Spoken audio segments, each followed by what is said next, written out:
नमस्ते दोस्तों, मेरा नाम अनिल सक्सेना है। आज इस वीडियो के माध्यम से हम एक बहुत ही कॉमन और चर्चित विषय पर चर्चा करने जा रहे हैं। आशा है आपको पसंद आएगा। आज हम ड्रग एडिक्शन, जिसे सब्सटेंस यूज डिसऑर्डर भी कहा जाता है, उसे डिटेल में समझेंगे कि किन कारणों से पैदा होता है और उसका उपचार क्या है। दोस्तों, नशे की आदत एक बीमारी है जो इंसान के ब्रेन व बिहेवियर पर सीधा असर डालती है। काफी समय से नशीले पदार्थों के सेवन से लिवर, किडनी, हार्ट रिलेटेड समस्याएं, कैंसर वगैरह हो सकता है। दांतों व मसूड़े पर भी असर हो सकता है।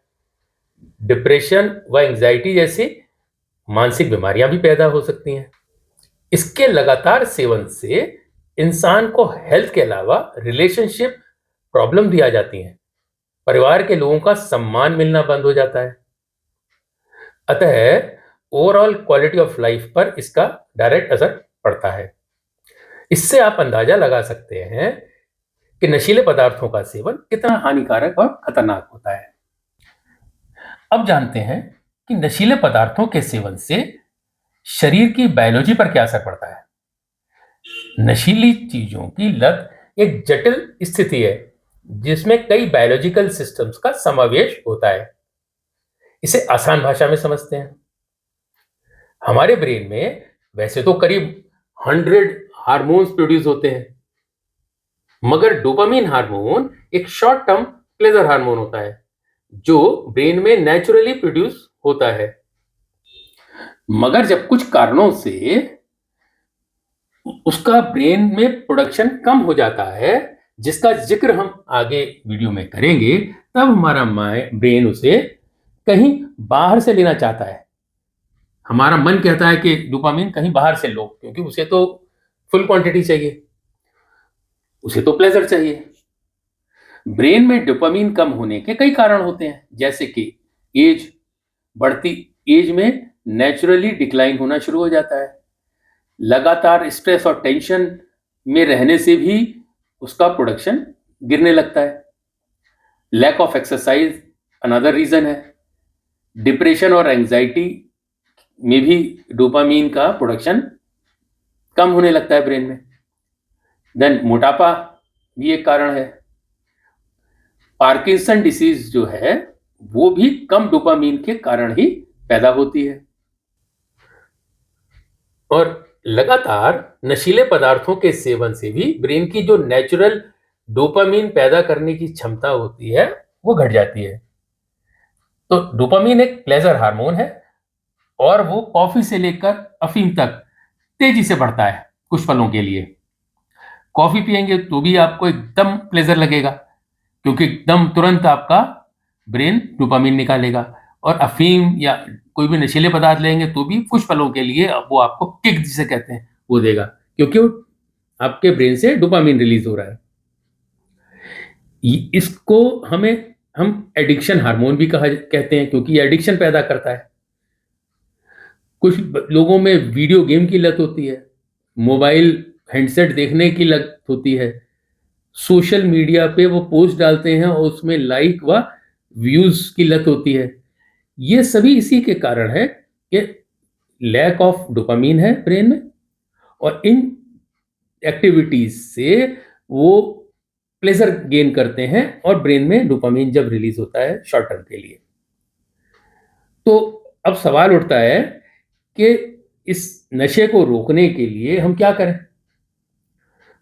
नशे को रोकने के लिए हमें डोपामिन हार्मोन को नेचुरली बढ़ाना पड़ेगा अपने ब्रेन में, ना कि बाहर के सपोर्ट सिस्टम से हम बढ़ाएं। तो बाहर के सपोर्ट सिस्टम में तो बहुत सारी, जैसे वीडियो गेम भी है, मोबाइल भी है, टीवी भी है और नशीला पदार्थ भी है। तो नशे को रोकने के लिए हमें डोपामिन कैसे नेचुरली प्रोड्यूस करें, इसके कई कारण हैं। हमें उस स्थान पर जाने से बचना चाहिए जहां पर नशीले पदार्थ उपलब्ध होते हैं।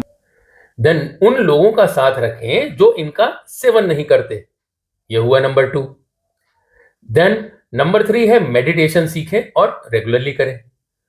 मेडिटेशन करने से हमारे जो ब्रेन के अंदर जो एडिक्शन के जो नेटवर्क बने हुए हैं, वो सबकॉन्शियस माइंड में वो बदलने लगते हैं और हेल्प होती है आपके एडिक्शन को दूर करने में। फिर नशे की क्रेविंग या अर्ज को दूर करने के लिए अपने माइंड को दूसरी एक्टिविटीज में एंगेज करें, जैसे वॉक पर घूम चले जाएं, दोस्तों से बात करें, उस मोमेंट ऑफ क्रेविंग में कुछ अच्छा पढ़ना शुरू कर दें, क्रिएटिव हॉबी में इन्वॉल्व हो जाएं, जैसे म्यूजिक है, पेंटिंग है, डांसिंग है। इससे माइंड कुछ समय के लिए डाइवर्ट हो जाएगा और क्रेविंग के क्षण निकल जाएंगे। और भी मेथड होते हैं, जैसे कॉग्निटिव बिहेवियर थेरेपी होती है, ये ट्रेंड साइकोथेरेपिस्ट द्वारा की जाती है। ये भी आपके कॉग्निशन लेवल पे यानी कि विचारों के लेवल पे बदलने की एक थेरेपी है, वो भी कर सकते हैं। कुछ दवाएं भी इसको दूर करने में यूज की जाती हैं, जैसे एक बहुत ही कॉमन है मेथाडोन टैबलेट्स। मेथाडोन टैबलेट्स एक जेनरिक नेम है, ये यूज की जाती है आपके डोपामीन को बढ़ाने के लिए, मगर ये डॉक्टर से कंसल्ट करके यूज की जानी चाहिए। और लास्ट में है कि अगर नशे की बहुत एक्सट्रीम कंडीशन है हैबिट की, तो रिहैबिलिटेशन सेंटर्स अवेलेबल है भारत में जगह जगह।